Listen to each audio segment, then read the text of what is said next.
আজ হলো মঙ্গলবার। এখন বাজে ঘড়ির কাঁটায় ঠিক সকাল 7টা মতো। উঠেছি আজ অনেকটাই সকাল সকাল করে, কারণ দুদিন মতো হলো ডোডোর স্কুলে যাওয়া ছিল না। তবে আজ থেকেই ওর স্কুলের দিন শুরু হচ্ছে, তো সেই জন্য একটু তাড়াতাড়ি উঠতে হয়েছে। উঠে ওই দিক দিয়ে মোটামুটি করে বাসি কাজকর্মগুলো সেরে নিয়েছি।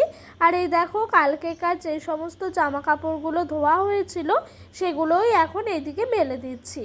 কালকে ধোয়ার পর জামাগুলো থেকে জল ঝরে গেছিলো ঠিকই, তবে পুরোপুরি শুকায়নি, মানে আধ শুকনোর থেকেও কম ছিল। তাই সেগুলোকেই এখন সকাল সকাল বাইরে নিয়ে এসে মেলে দিচ্ছি। ওদিক দিয়ে জামা কাপড় সমস্তটাই মেলা হয়ে গেছে। এদিক দিয়ে চলে এসেছি ঘর বারান্দাটা মুছে। তো এই যে এখন সিঁড়ির ধারটা মুছে নিচ্ছি। আর জানো তো, এই সিঁড়ির ধারটা মুছতেই বেশি সময় লাগে। কারণ কি বলো তো, এই সিঁড়ির ধারে অনেকগুলো কর্নার আছে, আর এই কর্নারে কর্নারে কিন্তু ধুলো বালি জমে থাকে। ওগুলোকেই একটু বেশি করে জল দিয়ে টেনে টেনে পরিষ্কার করতে হয়। তবে জানো তো, ঘর বাড়ি যত পরিষ্কার পরিচ্ছন্ন রাখবো ততই যেন আমার ভালো লাগে। এই যে ঘরটা মুছি, আমার যদি মনে হয় একটা কর্নারে একটু নোংরা জমে থাকে, তখনই মনে হয় কতক্ষণে সেই নোংরাগুলোকে বের করে ফেলবো। যাই হোক, এদিক দিয়ে ঘরটা মুছতে মুছতে এই ঘর মোছার আগেই ডোডোকে ঘর থেকে বের করে নিয়ে এসে বাইরে বসিয়েছি। কারণ কি বলতো, ঘুম থেকে উঠেছে অনেকক্ষণ, তবে বাইরে যদি এসে একটু না বসে, ও না কিছু মতেই ব্রাশ ট্রাশ করতে চায় না। তো ওকে আমি বললাম, তুমি কিছুক্ষণ বসো, আমি এরই মাঝে জামা কাপড়গুলো কাচাকুচি করি। তবে কালকে সেরকমভাবে কিছুই কাচাকুচি ছিল না। কাল যেহেতু হসপিটাল থেকে আসতে নিতেই দুপুর হয়ে গেছিলো, যা জামা কাপড় ছিল সেগুলো আমি কাচা ধোয়া করেই নিয়েছিলাম। তাই আজকে আর কি কাচা ধোয়াটা কম হলো। এদিকে শুধু ছিল ডোডোর কাঁথা আর ও 2-3টে জামা, এগুলোই ছিল। ওর কাঁথাটা কালকে নিয়েই বের করে দিয়েছি। 3-4 দিন হলো ওকে পেতে পেতে শোয়াচ্ছি। এখনও বিছানায় টয়লেট করে না, তবে আমি তাও বিছানায় একটু ক্যাথা পেতে শোয়াই। এতে করে ওর বিছানাটা ওর মতো করে ফ্রেশ থাকে আর কি, সেই কারণে। তো কাঁথাটা দেখলাম 2-3 দিন শোয়ানো হয়েছে, তাই আজকে বের করে নিয়ে এসেছি ধুতে। কাল পরশু ভেবেছিলাম যেন ধোবো, তবে এত বৃষ্টি হচ্ছিল আমাদের এইদিকে, আর ধোয়াটা সম্ভবই হচ্ছিল না। তো যাই হোক, এদিক দিয়ে আমার সমস্ত জামা কাপড়গুলো কাচাকুচি হয়ে গেল। এখন ভালো করে ধুয়ে নিচ্ছি, দিয়েই দড়িতে মেলে নেবো। এই দেখো, ডোডোকে বসিয়ে রেখেছিলাম বললাম না, কাচাকুচির পর বেলা হয়ে গেছে, তারপর ওকে নিয়ে এসেছি এদিকে মুখ ধোয়াতে। একটু তাড়াতাড়ি করে কাজগুলো করি জানো। এই যে ওকে যদি আমি ঘর থেকে বের করে নিয়ে এসে না বসাতাম, এখন যদি নিয়ে এসে বসাতাম, ও কিন্তু ব্রাশই করতে চাইতো না। ও একেবারে চুপচাপ বসে থাকতো। তো কাজকর্মগুলো আমার পিছিয়ে যেত। এর জন্যই জানো তো, সবসময় নিজের বুদ্ধিটা একটু খাটিয়ে কাজ করার চেষ্টা করি, যাতে করে কাজগুলো একটু সময়ের মধ্যে তাড়াতাড়ি হয়ে যাবে। আর জানোই তো, বাড়িতে সংসারে একটা গৃহিণীর কত চাপ থাকে, কত কাজ থাকে। তার মধ্যে সকালে যদি বাচ্চাকে রেডি করতে হয়, স্কুলে দিয়ে আসতে হয়, তাহলে তার তো আরোই কাজে লেট হয়ে যায়। তাই যতটুকু পারি নিজের বুদ্ধিটাকে দিয়ে সংসারটা গোছানোর চেষ্টা করি জানো। তো ডোডোকে স্কুলে দিয়ে এলাম। এখন আমি আর রাহুল যাচ্ছি বাড়ি। রাহুল সকাল সকাল বলছে একটু ঘুরতেও যাবো, স্কুলের মুখটা দেখে আসি। তাও এসছে আর কি। চলো বাড়ি যাওয়া যাক। বাড়ি গিয়ে রয়েছে আবারও কাজকর্ম, সেগুলোই করব। এখন যাচ্ছি বাড়ির পথে, যাই।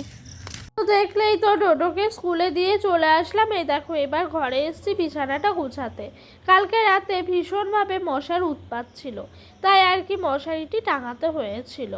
এই দেখো, মশারিতে না আমি পুরোপুরি বাবুই পাখির বাসার মতো করছি। এটা বেশ ভাইরাল জানো। ভিডিও ব্লগ দেখলেই মানুষের প্রায় সচরাচর চোখে পড়ছে। কেউ কেউ ভিডিও করলে শর্টসে তারাও দিচ্ছে দেখছিলাম। তাই আমিও আর কি শিখে নিয়েছি। আমিও আমার মতো করে ঘরের মধ্যে করি আর কি। এই মশারিটা দিয়ে বেশ ভালো হয়। মশারিটা আলাদা করে গোছানোর কোনো প্রয়োজন পড়ে না। আবার একটু বাবুই পাখির বাসা করে রেখে দিলে ঘরের এক কোণে রাখা থাকে, দেখতেও খুব একটা খারাপ লাগে না, বেশ সুন্দর লাগে। সেই জন্যই যেন আরও বেশি করে আমি এরকম করে করার চেষ্টা করছিলাম। যাই হোক, বিছানাটা একদম অগোছালো আছে। বাড়ি আসার পর দেখি ডোডোর বাবা ঘুমের থেকে উঠলো। ও এতক্ষণ শুয়েই ছিল, শরীরটা একটু খারাপ তো, ওষুধগুলো খাচ্ছে, তারও একটা ঘোর রয়েছে ঘুমানোর, সেই কারণেই আর কি একটু শুয়েছিল। যাই হোক, ওদিক দিয়েও উঠে গেল, বিছানাটাও আমি গুছিয়ে নিচ্ছি। আর দেখতে পাচ্ছ মশারিটা গুছিয়ে রেখেছি, দেখতে কত সুন্দর লাগছে না? মনে হচ্ছে সত্যি সত্যি যেন একটা বাবুই পাখির বাসা ঝুলিয়ে রেখেছি। আর জানো, আমি প্রথম দিন ট্রাই করেছিলাম ভিডিওটা দেখে, আমি কিন্তু প্রথম দিনই করতে পেরেছিলাম, বেশ মজা লেগেছিল। এদিক দিয়ে আমার পছন্দের কিছু পুতুলগুলোকে সাজিয়ে নিচ্ছি সুন্দর করে, এতে করে যেন বিছানার সৌন্দর্যটা আরোই বেড়ে ওঠে। তো যাই হোক, বিছানাটা গুছিয়ে নিলাম, এদিক দিয়ে জায়গা মতো সমস্ত বালিশ কাঁথা এগুলো রেখে দেবো। কাঁথা বালিশ এগুলো যেন কাঁথাগুলো লাগে না, তবুও রেখে দিই। সচরাচর এই বর্ষাকাল, হালকা হালকা শীতে এগুলো আবার খুব প্রয়োজন হয়, সেই কারণে রাখা থাকে। এগুলোকে আর শীত গ্রীষ্ম বর্ষায় তাদের জায়গায় পাঠায় না, এরা প্রত্যেক দিনই আমাদের সঙ্গে আমাদের মতো করেই থেকে যায় এক কোণায়। এগুলো রাখাতে খুব একটা অসুবিধাও হয় না জানো, তার জন্য আরোই রেখে দিই বিছানার মধ্যে। যাই হোক, এরই মধ্যে বিছানাটাও গোছানো মোটামুটি করে কমপ্লিট হয়েছে। আর ওই দিক দিয়ে আমার শাশুড়ি মা সকালে রান্নাটা বসিয়েছেন। তো এই যে বিছানাটা গোছানো কমপ্লিট, বাড়ির সামনে এসছিল কিছু ফাস্টফুড খাবার, মানে কাঁচা জিনিসই, পাস্তা, চাউমিন, ম্যাগি, সিমুই, পাঁপড়, এই সমস্ত জিনিসগুলো। তবে এখানে ভ্যারাইটিস আইটেম পাওয়া যায় পাঁপড়ের, তার সাথে এই চাউমিনগুলো কোনোটা সরু কোনোটা মোটা। তো এই দেখো, এখানে 3 রকমের পাঁপড় নিয়েছি, ভেন্ডি পাঁপড়, লাভ পাঁপড় আর ফুচকা পাঁপড়। এই ফুচকা পাঁপড় দিয়ে ফুচকা খেতে ভীষণ ইচ্ছা করে জানো, যখন মনে হয় ফুচকা খাবো পাই না, তো বাড়িতেই একেবারে কিনে রেখে দিলাম। যখন ইচ্ছা হবে তেলে 2-4টে করে ভাজবো, ভাজার পর দোকান থেকে নিয়ে আসবো তেঁতুল, তেঁতুলগুলো একটু জল করে আলু সিদ্ধ দিয়ে মেখে খাবো। আমি বিয়ের আগে খুব খেতাম জানো, খুব একটা খারাপ লাগে না, খুবই টেস্টি লাগে এটা খেতে। যাই হোক, এখন দেখো গ্যাস ওভেনটা পরিষ্কার করছি। তোমরা সকলেই জানো, আমি বহুবার বলেছি ব্লগে যে আমি প্রত্যেক দিন গ্যাস ওভেন পরিষ্কার করি না, যেহেতু আমাদের প্রত্যেক দিন গ্যাস ওভেনে কোনো রান্নাই হয় না, শুধু হয় চা, দুধ, চাল দেওয়া, সেই জন্য প্রত্যেক দিন পরিষ্কার করি না। তবে ওই 2-3 দিন পর পর ধুলোবালি জমে, সেগুলোকে একটু ডিপ ক্লিন করে নিই। তো শুধু শুধু ডিপ ক্লিন আজকে আর হলো না, অনেকটা দিন মাঝে গ্যাপ গেছে, তাই একটু মাঝে হাতে জল নিয়ে ন্যাকড়াটা ভিজিয়ে নিলাম, এতে করে ভালো করেই পরিষ্কার হয়ে গেছে। জানো, গ্যাস ওভেনটা বহু দিনকার, তবে আমার শ্বশুরবাড়িতে সেরকমভাবে রান্নাবান্না গ্যাসে কেউই করে না, তাই জানো তো গ্যাস ওভেনটা এখনো অবধি এতটা পরিষ্কার রয়েছে। ওই যে ভাত তরকারি সমস্তটা ঘরে ঢুকিয়ে নিয়েছি। আর ওই ক্যারি প্যাকেটটা দেখতে পাচ্ছ হলুদ কালারের, ওটার মধ্যেই রাখা ছিল কিছু পাঁপড় ভেজে। এখনই আমার শাশুড়ি মাকে বললাম 1 প্যাকেট পাঁপড় ভেজে দেন, ডোডো যেহেতু স্কুলে গেছে সেহেতু আসবে, এসে ওকে খাবারটা দিতে হবে, এতে করে সময়টা অনেকটাই লেগে যাবে ভেজে দিতে গেলে। তার সাথে এখন যদি ভেজে শুধু বাটিতে রেখে দিই নরম হয়ে যাবে। এই ক্যারি প্যাকেটটার মধ্যে রাখা থাকলে খাবারটাও ভালো থাকবে, আবার জিনিসটাও বেশ সুন্দর থাকবে, সেই জন্যই ক্যারি প্যাকেটটার মধ্যে রেখে দিচ্ছি। আজকে সকাল সকালই ডোডোর বাবা কাজে যাওয়ার জন্য খুব তাড়াহুড়া করছে, ও বলছে একটু তাড়াতাড়ি করো, কাজের দেরি হয়ে যাবে, তাই ওকেই আর কি খেতে আগে দিয়ে দিচ্ছি। সমস্ত থালাই ধুয়েছি, তবে ওর খাবারটা আগে বেড়ে দিলাম। আজকে রান্না করেছে আমার শাশুড়ি মা সকালে আলু দিয়ে কাঁঠালের বীজ দিয়ে চচ্চড়ি, আর তার সাথে করেছে হলো পাঁপড় ভাজা। এই যে ডোডো চলে এসেছে স্কুল থেকে এক মুখ হাসি নিয়ে, ওর স্কুল থেকে আসার পর এরকম হাসিটাই যেন আমি অপেক্ষা করে থাকি প্রাণ দিয়ে। এখন বাজে ঘড়ির কাঁটায় ঠিক বেলা 11টা। এরই মধ্যে একবার রান্না বান্না সমস্তটাই হয়ে গেছিল। তো এই দেখো, এদিকে আমার শাশুড়ি মা সমস্ত কঞ্চিগুলোকে এর উপরে দিয়ে রেখেছে যাতে করে একটু গরম হয়।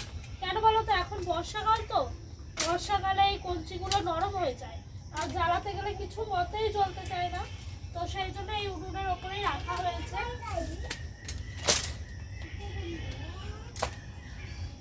তো এইদিকে রান্নার প্রস্তুতি নিচ্ছি বলে এগুলোকে আগে নামিয়ে রেখে দিচ্ছি ওই যে ওই ছাতাটির মধ্যে, মানে ছাতা বলতে ছাতার উপরে যে কাপড়টা থাকে সেইটার উপরে। তো কঞ্চিগুলো খুব গরম হয়ে গেছে জানো, হাত দিতে বেশ ভাল লাগছে। তো এখন নামিয়ে নামিয়ে রেখে দিচ্ছি। এবার প্রথমে ডিমটা সিদ্ধ করে নেবো, কারণ কি জানো তো, ভাতটা করার আগে যদি ডিমটা আলুটা সিদ্ধ করে রাখি, রান্নাটি করতে আমার খুব একটা সময় লাগবে না। তবে সমস্ত পাতাগুলো শেষ হয়ে গেছে। কালকেই দেখেছিলে হয়তো আমি সুপারির পাতা দিয়ে রান্না করেছিলাম। এখন আর কোনো পাতা নেই, এখন শুধু কঞ্চি কাঠ এগুলোই চলবে আর কি। তবে তোমরা অনেকেই দেখেছো আমার ব্লগে আমি প্রত্যেক দিনই পাতা দিয়ে রান্না করি। তবে এই সময়টা বর্ষাকালের জন্য কিছু কাঠ আমাদের রাখা থাকে সারা বছর ধরে গুছিয়ে। কারণ কি জানো তো, গুছিয়ে না রাখলে উনান জ্বলবেই না, তার সাথে জানো তো পাতা দিয়ে রান্না করাটাই বর্ষাকালে সম্ভব হয় না। কারণ পাতা দিয়ে রান্না করতে গেলে অনেকটা জায়গা লাগে। আর পাতাগুলো দেখবে যদি একটু ভালো জায়গায় না রাখি, একটু জল পেলেই জ্বলতে চায় না। সেই জন্য এখন কাঠকুটো দিয়ে রান্নাবান্নাগুলো চলছে। এদিক দিয়ে ডিমগুলো কড়াইয়ের মধ্যে সাজিয়ে সাজিয়ে রেখে দিলাম। আজকে দোকান থেকে 5টা মতো ডিম নিয়ে এসছে। ঘরে সেরকমভাবে সবজিপাতি ছিল না, শুধু পড়েছিল কটা ভেন্ডি আর তার সাথে ছিল আলু। তো কি করব ভেবে পাচ্ছিলাম না। ডোডোর বাবারও বাজার যাওয়ার সময় হচ্ছে না, তো ও আমাকে বলল দোকান থেকে 5টা ডিম নিয়ে এসে ডিম আলুর ঝোল করো, তার সাথে ভেন্ডি চচ্চড়ি করো, এতে করেই আমাদের সকলের খাওয়া দাওয়া হয়ে যাবে। আচ্ছা, আলুগুলো দেখে তোমরা কি মনে করছো? আলুগুলো কি সিদ্ধ করা হয়েছে নাকি হয়নি? চলো আমিই বলে দিচ্ছি। আলুগুলো কিন্তু আমি ডিমের সাথে সিদ্ধ করে নিয়েছিলাম। তবে আলুগুলোর মধ্যে একটু নোংরা পড়ে যাওয়ায় আলুগুলো একদম নোংরা হয়ে গেছে। তাই আর কি বেশি করে জল দিলে আলুগুলোকে পরিষ্কার করে দিলাম। এদিক দিয়ে ভেন্ডি ভাপা হয়ে গেল সর্ষে দিয়ে। টক বকিয়ে ডিমের ঝোল ফুটে এখন স্লো ফ্লেমে জ্বলছে আর কি। জানো তো, যদি টকবক টকবক করে ফুটে যায়, তার মধ্যে এই যে মশলা এগুলো দিলে না মানে গন্ধটা কিভাবে যেন চলে যায়। তাই আমি টিপ টিপ টিপ টিপ করে ফোটে তখনই আমি নামানোর মুখে গরম মশলা, মিট মশলা বা সবজি মশলা যাই হোক না কেন আমি দিয়ে দিই। ওদিক দিয়ে রান্না বান্না হয়ে গেল। এদিক দিয়ে দেখো ভাতটা ঢেলে নিচ্ছি এই গামলাটার মধ্যে। কারণ কি জানো তো, গামলাটার মধ্যে ভাতটা যদি না ঢালি না, হাঁড়িটা মাজতে পারবো না। তাই আর কি গামলার মধ্যে ভাতগুলোকে তুলে হাঁড়িটাকে নামিয়ে দেবো মাজা ধোয়ার জন্য। আচ্ছা, অনেকেই বলে সুগৃহিণী হতে গেলে দক্ষতার প্রয়োজন লাগে। সত্যি কথা বলতে দক্ষতা কি বুঝি না, তবে আমি বলি প্রত্যেকটা গৃহিণী কিন্তু সুগৃহিণী। কারণ কি জানেন তো, কাজকর্মের মধ্যে কিন্তু আমাদের দক্ষতা থাকে। আমরাই যদি সংসারে কাজগুলো না করি, তাহলে সংসারটা চলবে কি করে? তাই জানেন তো, আমরা সকাল থেকে রাত অবধি যে সংসারের জন্য অক্লান্ত পরিশ্রম করি, সেগুলোই হলো আমাদের দক্ষতা। আর এই দক্ষতা নিয়েই কিন্তু আমরা সারাটা জীবন মেয়েরা কাটিয়ে দিই। দেখবে একটা ছেলে যদি খুব ভালোভাবে পড়াশোনা করে, উনি কিন্তু দেখবে একটা বেশ ভালো জায়গায় চাকরি করতে পারে। সেখানে পরিশ্রমটা একটু হলেও কম হয়। তবুও একটা মেয়ে যদি ভালোভাবে পড়াশোনা করেও সে একটা ভালো চাকরি করে, তাকে কিন্তু বাড়ি এসে রান্নাবান্না করতেই হবে। রান্না না করে কোনো মেয়ের ছাড় নেই। তাই জানো তো, আমার মনে হয় প্রত্যেকটা মেয়েই সুগৃহিণী, তার সাথে তাদের দক্ষতা আছে। ওদিক দিয়ে উনানটা ল্যাপা পোছার পর ডোডোর বাবা এসছে কাজের থেকে। আমার ডোডোর সকলেরই স্নান হয়ে গেছে। নিয়ে এসছে 500 মতো দই। দইটার দাম নিয়েছে 100 টাকা। হাঁড়ির মধ্যে দই দেখে মনটা বেশ ভরে গেল আনন্দে। এই হাঁড়িতে দই নবদ্বীপ ছাড়া পাওয়া যায় না, সচরাচর দেখাই যায় না। এখন তো কৌটোর মধ্যেই দই উঠেছে। তবে বলে নবদ্বীপেরই একজন এইদিকে বিক্রি করতে এসেছিল সাইকেলে করে, ওনার কাছ থেকে এই লাল দইটি নিয়েছে। এত সুন্দর টেস্ট কি বলবো। তবে যেন টেস্টটা আরোই বেড়ে যেত যদি আমি ফ্রিজে রাখতে পারতাম। তবে আমাদের তো ফ্রিজ নেই, আর রাখাও হলো না। ডোডো দুধ খাবে, দুধ ঢেলে নিলাম।